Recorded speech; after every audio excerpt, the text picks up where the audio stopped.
அனைவருக்கும் வணக்கம். என் லைஃப்பில் இந்த மாதிரி ஒரு பெயின்ஃபுல்லான ஒரு சுச்சுவேஷனை நான் ஃபேஸ் பண்ணதே கிடையாது. மனசு முழுக்க வலி வலி மட்டும்தான். இந்த சுற்றுப்பயணத்தில் என்னென்ன மக்கள் பார்க்க வராங்க, அதுக்கு ஒரே ஒரு காரணம் தான் அவங்க என் மேலே வச்சிருக்கிற அன்பும் பாசம்.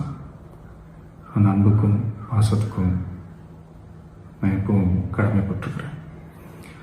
அதனால தான் இந்த சுற்றுப்பயணத்தில் மற்ற எல்லா விஷயங்களையும் தாண்டி மக்களுடைய சேஃப்டி, அதில் எந்த காம்ப்ரமைஸும் பண்ணிடக்கூடாதுன்றதுக்காக தான் அது என் மனசில் ரொம்ப ஆழமாக இருக்கும் அந்த எண்ணம். அதனால தான் இந்த அரசியல் காரணங்கள் எல்லாத்தையும் தவிர்த்துட்டு ஒதுக்கி வச்சுட்டு மக்களுடைய சேஃப்டி மட்டும் மைண்டில் வச்சுக்கிட்டு அதுக்கான இடங்களை சூஸ் பண்ணுறது, அதுக்கான இடங்களை பார்த்து பெர்மிஷன் கேட்குறது, போலீஸ் டிபார்ட்மெண்ட்டில் அதை ரிக்வெஸ்ட் பண்ணி கேட்போம்.